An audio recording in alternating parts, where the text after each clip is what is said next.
Day number 8 of the 12 days of MLB rankings. Man, we are flying through these things. And this is the most talented list without a doubt. I mean, the top end talent here, this top 5's not fair. We're talking about right fielders, the best right fielder from every single team. We've got 33 guys in today's video because there were so many dudes I had to include. We went a little overboard here. It's going to speak for itself. I had a really hard time ranking this one because the talent, I mean, even 1 through 10 is loaded. 1 through 15 is loaded. Right field, for some reason, has the most talented players in all of baseball. And this rankings, I'm not gonna lie, it's stressing me out, the right field one. So I hope you guys do enjoy it. If you do, drop a like on the video. It really does help support the channel, as well as subscribe so you don't miss out on any of the content. Get in the comment section down below. Of course, let me know what you think about my rankings. As you guys see, I'm replying to the comments, having conversations with you, trying to figure out what you guys are thinking and saying. Follow me on all my social media at GiraffeNeckMarc, links in description. Here we go, the right field rankings. Getting the list started at the number 33 spot, Stephen Piscotty of the Oakland A's. Piscotty, man, he just really has been struggling since 2019. The defense isn't strong and the offensive numbers have kind of fallen off a cliff. Feel bad for the guy, great story, but right now he's just one of the weaker guys in the league at the position. Last 2 seasons, you're looking at an average of about 18 homers and 20 doubles a year in 162 game seasons. Hasn't played more than 150 games since 2018 with a 237 average, 293 on base, 385 slugging, 678 OPS. It's a WRC plus 85. Just overall not one of the stronger players in the league. Next up at the number 32 spot, Kansas City Royals right fielder Kyle Isbell. He seems like he could get a decent amount of playing time next year in right field for the Royals, and while we haven't seen a lot of him at the major league level, he has shown some promise at the minors. He's a great athlete. Let's see if we can put it together for a full season. 83 plate appearances, 276 average, 337 on base, 434 slugging, 772 OPS plus 109. A WOBA at 333, xWOBA of 252. Again, small sample, really hard to judge, but he's been good in the minors before. Let's see what he can do next year. Coming at the number 31 spot, Pavin Smith of the Arizona Diamondbacks. Pavin was just like, okay. He started off the year a little bit stronger, but petered out a little bit. He was a little hot and cold at times. And while he did finish with some decent numbers, I mean, 267 average, 328 on base, 404 slugging, 732 OPS with a WRC plus at 96. The projections aren't particularly high on him. Plus, I'm not sure how much he's really going to play. I don't really know what kind of ceiling he has. He's shown a good eye in the minors before and a decent eye at times in 2021, but the ceiling on Pavin Smith right now is not particularly high. And honestly, like, he's a first baseman playing the outfield. It's not his strongest spot. I have him at number 31 right now. And again, full clarity, former number 7 overall pick. There is talent there. Speaking of guys with talent that haven't just yet shown it too much at the major league level, number 30 right fielder Jo Adell of the Los Angeles Angels. I'm super excited to watch Jo Adell next year because it should realistically be his position to lose going into his 23-year-old season. It's exciting to think about what Jo Adell could do because the hype was real. I was a guy who was super high on Jo Adell, but since he's made his debut in the majors, the numbers haven't been great. 73 games, 7 homers, 9 doubles, 2 triples, and 33 RBIs, hitting 205 with a 255 on base, 339 slugging, 593 OPS, good for a WRC plus of 60, a 5% walk rate, 32% K rate. There's definitely some struggles there, and defensively, he's looked really shaky. I don't think this is the kind of player Jo Adell is going to be, but he does have a little something to prove here going into 2022. I'm excited to see what he can do. For the 29th best right fielder in Major League Baseball, Aristides Aquino of the Cincinnati Reds. Aristides is a weird player. He came up in 2019, took the league by storm, 19 homers and 8 doubles in 56 games. He was unbelievable. I made a video about him. I thought the dude was going to be legit. He fell off a cliff though. Inconsistent playing time, plus just the fact that, well, his bat's not really that good, is part of the reason why he dropped so much on this list. Since 2020, he's played in 107 games, 12 homers, 7 doubles, 31 RBIs, hitting 186 with a 300 on base, 389 slugging, 689 OPS, and a WRC plus at 80. I mean, if you include 2019, he basically played a full season, 31 homers, 15 doubles, and a 786 OPS. That's doable, but that's probably more unrealistic than the numbers that we saw previously. Still a great athlete, still has some pop in that bat, but right now, based on what we've seen out of Aristides, he's a little bit more of a flash in the pan. Next up at the number 28 spot, Toronto Blue Jays right fielder Randal Grichuk. Randal Grichuk is always one of those players you look back at his numbers and you go, they don't look too bad if you're looking at counting stuff, but the slash line's never great. I mean, he doesn't walk, strikes out quite a bit, doesn't have a whole lot of pop in his bat. It's Randal Grichuk. It's what he is right now. Last year in 149 games, 22 homers, 25 doubles, 81 RBIs, hitting 241 with a 281 on base, 423 slugging, 703 OPS, and a WRC plus at 85. That's super weak. Defense isn't particularly strong. It's kind of just out there right now for the Blue Jays because there isn't really anybody else. Maybe Teoscar becomes that guy next year, but right now, Randal Grichuk, right field, 28. Headed on out to Pittsburgh to talk about the 27th best right fielder in today's video, Ben Gamel. Shout out to Ben Gamel, former MLB The Show legend. That being said, at the major league level in real life,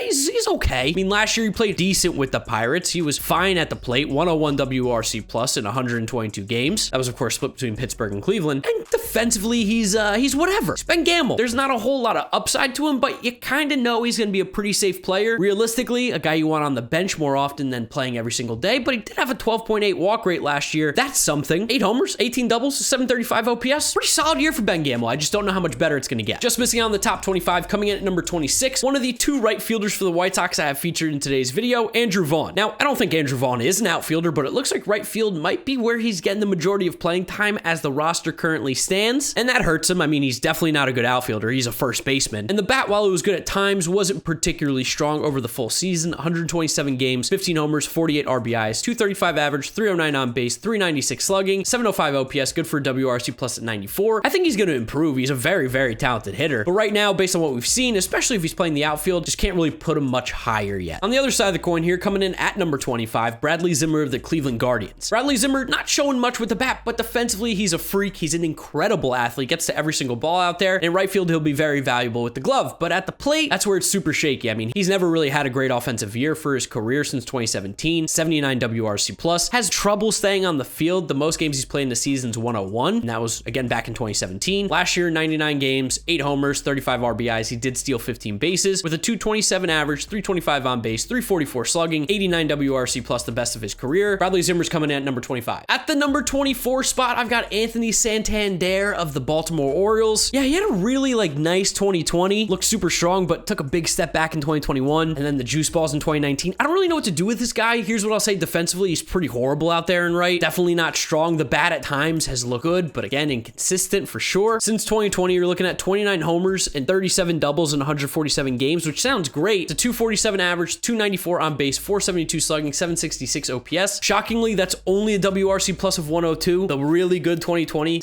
doesn't outweigh how bad he was in 2021, and that's why I have him here at number 24. Overall, as a complete player, not one of the top guys. But I will say, 30 homers and 37 doubles in 147 games, pretty impressive. For the 23rd best right fielder in today's video, Charlie Blackmon of the Colorado Rockies. Yeah, Chuck Nasty is getting a little old, and the age is starting to show in his numbers. Probably the worst year that we've seen in a while for Charlie Blackmon last year. 150 games, only 13 homers, 25 doubles, 4 triples, and 78 RBIs. Hitting 270 with a 351 on base, 411 slugging, 761 OPS. Good for a WRC plus of 94. It's really not the same hitter that we saw even just a few years back in 2019. His walk rate did go up. His K rate's still down. He's still going to be a solid offensive player, but no longer going to be this above league average kind of guy, really. Colorado will help his offensive numbers counting wise, but Charlie Blackmon's a little bit of the shell of the player he once was. Still, I got him at number 23. Newly acquired Texas Ranger Cole Calhoun will come in at the number 22 spot for me today in my video. Calhoun, of course, defensively very strong, absolute cannon of an arm, and has been good with the glove out there for years now. With Arizona, he only played about 100 games over the last 2 seasons with very mixed results. 105 games, 21 homers, 17 doubles, 57 RBIs, hitting 230 with a 320 on base, 455 slugging, 775 OPS. Good for a WRC plus of 104. The fact that he's slightly above average as a hitter and definitely a strong fielder out there in right field with the glove and the arm, yeah, Cole Calhoun just outside the top 20. I mean, he's going to be 34. It's not going to necessarily help his game too much. Just missing on the top 20, coming in at number 21, I've got Manuel Margot of the Tampa Bay Rays. Margot's an interesting player because, of course, his glove is great. That's always going to be his big value. And the bat, it was like the best it's ever been last year, but still, that's only a WRC plus of 95. And the glove wasn't elite enough to really jump him up much higher right now. Still, he is only 27 years old next year, and he came off of his best offensive season. There's a chance he continues to get better. Steamer projects he will. Last year in 125 games, 10 homers, 57 RBIs, stealing 13 bases, 254 average, 313 on base, 382 slugging, WRC plus, like I said, at 95. Margot's just outside the top 20. Getting the top 20 started at the number 20 spot, Chicago Cubs right fielder Jason Hayward. Yeah, this contract's not going to look great. Hayward looked about as bad as you could in 2021. He was a .3 WAR player according to Fangraphs. The offense was abysmal after what looked like maybe a little bit of a comeback in 2020 where he was sick, walking 16.6% of the time. But of course, sample sizes are important. And in 2021, he got a bigger sample, 104 games, and he had WRC plus of 68. 214 average, 280 on base, 347 slugging. That's not very good. You combine the last 2 years, and that's a WRC plus of 89. Defensively, he's obviously still great out there, but he's not as elite as he once was. Still, I believe Jason Hayward can be better than he was last year. That puts him in the top 20. I mentioned that we were going to have 2 White Sox right fielders in today's video. Heading back to the south side now, number 19, Adam Engel. Now, Adam Engel in the past had been looked at as a career defensive outfielder or defensive replacement late in games. But since 2020, Adam Engel has,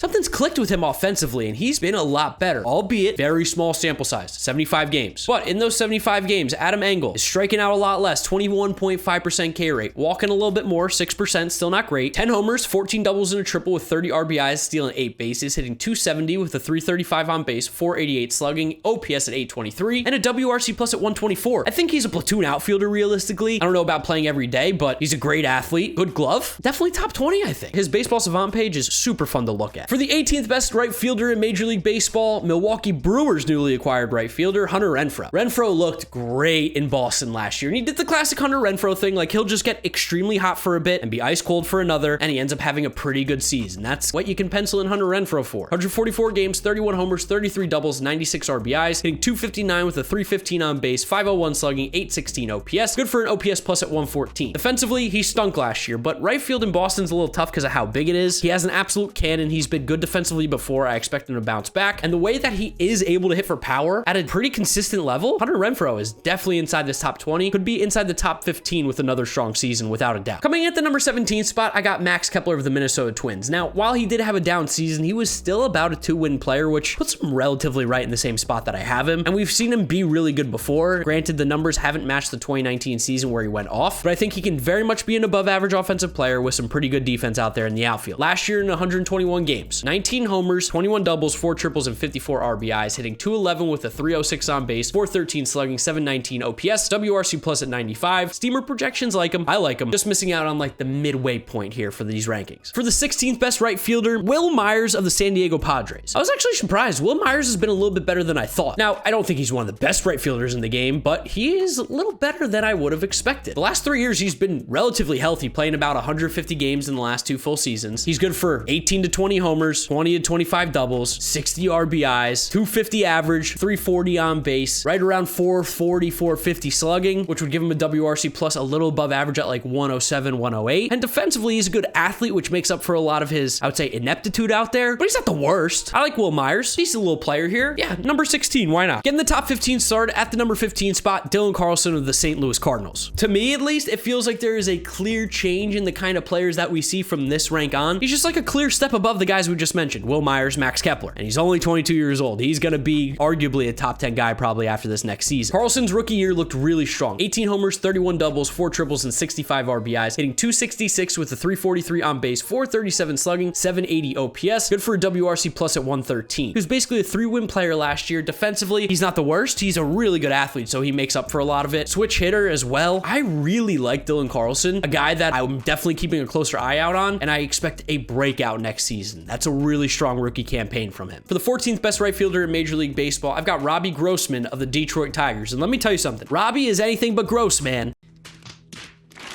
Unless Gross is good, because he's one of the more underrated players in the league. When you're looking at WRC plus the last 2 years, Robbie Grossman has a WRC plus of 117. Defensively, he's whatever out there in right field. In the outfield, he's not going to be a guy that you watch and your jaw drops. But at the plate, I mean, he commands the strike zone really well. 13.8 walk rate the last few years with a 22% K rate. Last year, he hit 23 homers, 23 doubles, 67 RBIs, even stole 20 bags, hitting 239 with a 357 on base, 415 slugging, 772 OPS. Robbie Grossman is Robbie good, man. It's time to stop! Coming in at the number 13 spot, newly acquired Miami Marlin, Avisail Garcia. Avisail Garcia is a really interesting player. He's like really good, but he also doesn't do stuff well, but he also does. What? He's confusing. Like, he hits the ball hard, he runs fast, has a cannon of an arm, pretty good outfielder, but also you'll see him do some plays that make you scratch your head. He doesn't necessarily have the highest walk rate. He could be a little more patient at the plate, but still very good. You're looking at WRC plus the last 2 full seasons he played of about 114. Last year in Milwaukee, really good year, 29 homers, 18 doubles, 86 RBIs, hitting 262 with a 330 on base, 490 slugging, 820 OPS. Avisail Garcia is a great pickup by the Marlins, like a 3-win player right there. Next up, at the number 12 spot, we've got a free agent, Michael Conforto. Now, I know Conforto had a very down year last year with the Mets, but I do think that Conforto has shown us enough in the past to at least keep him right around this top 10 range. Because let's be honest, he was really good in the past. I mean, from 2017 to 2020, he had a WRC plus of 133. That is not a fluke. While defensively, not good out in right field. He's maybe average at best, but he still has an elite eye at the plate. Even in a down year, 12.3 walk rate, 21.7 K rate. That's very, very good. His xWOBA told you that his number should have been higher, 350 xWOBA compared to his 322 actual WOBA. And he was battling injuries, definitely hurt his game. But of course, it wasn't a good year. And even still, in a bad year, 106 WRC plus for Conforto, 344 on base. Yeah, I think a lot of teams will take that, especially with the possibility of what he's shown before. That's like some of the best offensive value in right field that you can get outside of the absolutely elite guys. But Conforto, really good player here at 12, easily could be top 10. Just missing out on the top 10, coming in at number 11, I have Alex Verdugo of the Boston Red Sox. I was super aggressive with Verdugo's ranking last year. Not that I think he's going to be any worse. Not that I think he was bad last year. It's just as we get more information, we're starting to see a little bit more of the player that Verdugo is going to be. He's going to get on base always. He's going to hit for a high average. He's going to be a very solid outfielder, and defensively, while he played a little more center field probably than you would have liked next year, he moves to the corner, he does improve. We had WRC plus of 107 last year, 289 average, 351 on base, 426 slugging, 13 homers, 63 RBIs. He's an on-base machine. He's a good player all around. Alex Verdugo just outside the top 10. Getting the top 10 started at the number 10 spot, Seattle Mariners right fielder Mitch Haniger. Mitch Haniger, man, one of the forgotten players. I mean, he missed all of 2020, and of course 2019, we know the injury that happened to him. We don't need to talk more about it. 2021, he was fantastic for the Mariners. 39 homers, 23 doubles, 100 RBIs, hitting 253 with a 318 on base, 485 slugging, 804 OPS, WRC plus of 120. Defensively, he's not great out there, but with the bat, you're looking at a top tier guy offensively. Again, still not elite, but top tier, a kind of player. He's a 3-win guy last year, despite, not being great defensively or on the base paths. He was just mashing. We got to show Mitch Haniger some love. Top 10 for sure. Sneaking inside the top 10, coming in at the number 9 spot, Mikey Yastrzemski of the San Francisco Giants. While he didn't put up the crazy numbers that we saw offensively in the prior 2 years, he was still really good out there in San Francisco for them in 2021. 25 homers, 71 RBIs, stealing 4 bases, walk rate right around 10%, 224 average is low, but a 311 on base, 457 slugging, gave him a WRC plus of 106. Good with the glove as well, good base runner, all around solid player. I think he could really fall anywhere from this 9 to about 12 range. He's good, he's solid. For the 8th best right fielder in Major League Baseball, got another free agent, formerly of the Cincinnati Reds, Nick Castellanos. Castellanos is just, at the plate he mashes. JD Martinez, like I always say it, because he just reminds me of him. He showed it at the plate last year. 34 homers, 38 doubles, 100 RBIs, hitting 309 with a 362 on base, 576 slugging, 939 OPS, WRC plus at 140. He was a 4-win player. Defensively, he's not as bad as he once was. Still not great, but not as bad as he once was. And the dude absolutely mashes. I mean, a 140 WRC plus, a 4-win player. Yep, that's elite. Put him in the top 8. Maybe even deserves to be a little higher. I don't know. You tell me in the comments down below. For the 7th best right fielder in Major League Baseball, and hear me out, Brandon Nimmo of the New York Mets. And I already know the comments. You're going to say biased, but guys, I'm going to have the numbers to prove it to you. Listen up. You're going to want to hear this. Brandon Nimmo is really good. Take 2020 and 2021 combined. 147 games, 16 homers, 25 doubles, 6 triples, 46 RBIs, hitting 288 with a 402 on base, 454 slugging, 856 OPS. That gives you a WRC plus of 141. And oh yeah, Brandon Nimmo last year was great defensively in center field. He's going to move to the corner, probably maybe left field and maybe not right. I don't know. So Fangraphs is telling me right now is projected right field. And you're looking at a guy who's going to be a 5-win player in a healthy full season with a WRC plus of 141, a 14% walk rate, 20% K rate. Brandon Nimmo is disgustingly good. And just in case you were wondering, where does this put Brandon Nimmo offensively among the rest of the league? If you're looking at players with a minimum of 600 plate appearances since 2020, Brandon Nimmo is 11th in WRC plus at 141. That's not with right fielders only. That is all the players in the league. Some of the guys he has higher WRC pluses than Shohei Ohtani, Mookie Betts, Xander Bogaerts, Giancarlo Stanton, Paul Goldschmidt. Yeah, Brandon Nimmo's really good, guys. Unbelievable. Just missing out on the top 5, coming in at number 6, I've got Kyle Tucker of the Houston Astros. Kyle Tucker, oh boy, he's unbelievable. Cracking this top 5 is extremely hard, and it's a little bit more of longevity for these guys, but Kyle Tucker can play like a top 5 right fielder and arguably did last year. 140 games, 30 homers, 37 doubles, 3 triples, 92 RBIs, stealing 14 bags, 294 average, 359 on base, 557 slugging, 917 OPS. Good for a WRC plus of 147 after a strong 2020 year. He cut down the strikeouts, bumped up the walks. He's a 5-win player. Yeah, Kyle Tucker's really good, guys. This is a absolute star in the making, if he's not already one. Getting the top 5 started at the number 5 spot, I'm going to go with Mookie Betts of the Los Angeles Dodgers. And he is so tight with the guy above him, and it's so tight in this top 5. I'm just putting Mookie Betts at 5. It doesn't feel right. It feels disgusting. I feel dirty doing it. Because Mookie Betts is still a stud. Of course, defensively, one of the best guys out there in right field that we've seen. And with the bat, really good. Granted, a little step back last year. 264 average, 367 on base, 487 slugging, 854 OPS, 23 homers, 29 doubles, 58 RBIs, stealing 10 bags. And I mean, he had a great 2020. I don't like putting Mookie Betts at 5, but that's what my body's telling me. That's what my heart's telling me. By the way, this is still an elite player. This is still like a top 20 player at the worst in the league. Right field is just absolutely loaded because these next 4 guys are so good. Mookie Betts, number 5. Ugh. Coming in at the number 4 spot after a healthy season, I'm sold. It's Aaron Judge. Aaron Judge is really, really, really good. He's incredible. He's elite. The size that he plays at and the fact that he's so good defensively blows my mind. Since 2019, he has a higher DRS than Mookie Betts, despite playing fewer innings. He's really good defensively. Can't cannon of an arm, all the stuff you'd like to see. And at the plate,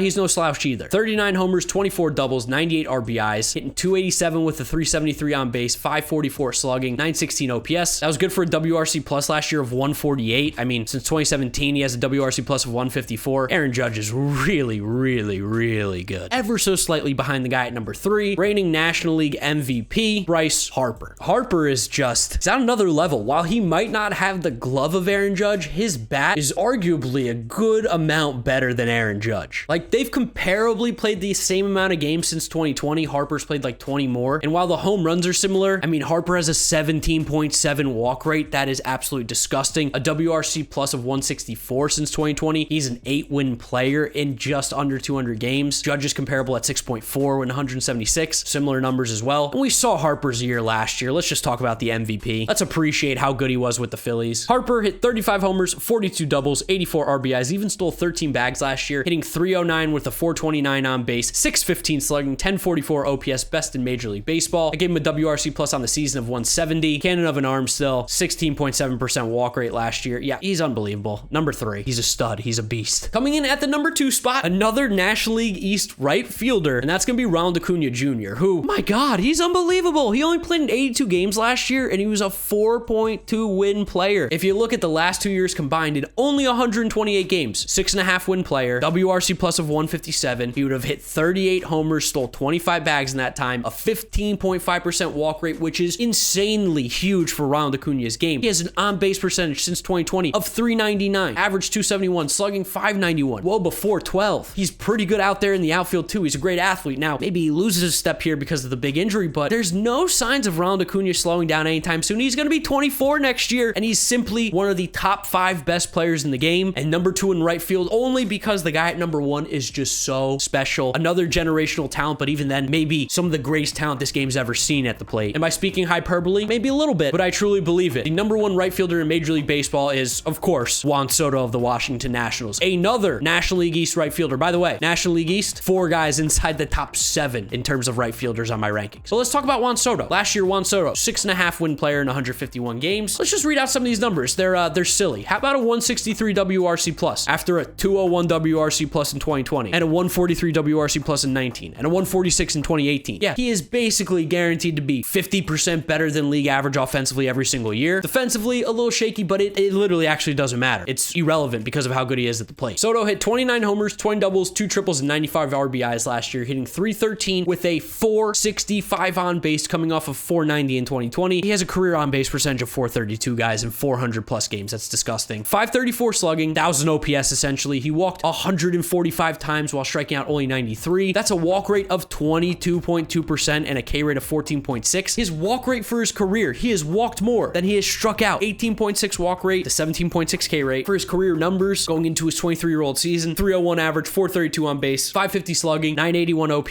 WRC plus at 156. He's projected to have an even better season next year. Juan Soto is like actually maybe not a human. Talk about Mike Trout being the best player we've ever seen. Juan Soto is quickly getting into that category for me as well. The talent is unbelievable, and I think he's going to get better. That's the scary part. I think he's going to improve. There they are, my rankings for the best right fielder from every single team in Major League Baseball. I'd love to know what you guys think down in the comment section below. You got Juan Soto at 1. You got Harper ahead of Judge and Betts. You got Mookie Betts higher. I'd love to know what you guys think down in the comment section. Drop a like on the video if you enjoyed it, as well as subscribe so you don't miss out on any of the content coming at you. We still got like 4 more videos, 4 more days left of uploads, right? Starting pitcher, relievers, DH, or maybe team rankings, and then the top 50 overall on Christmas Day. You don't want to miss these. Make sure you're subscribed. Follow me on all my social media at GiraffeNeckMarc, links in description. If you were wondering what jersey I was wearing today, Mariners, Ichiro. I'll show some love to one of the best right fielders I've ever watched play. That's where I'm wrapping it up for today's video though, guys. You know the drill from here on out. YouTube recommends you watch this video. This is my right field ranking from last year, so click through those if you have not yet seen them. Thank you guys for watching, and I'll see you all tomorrow for another video.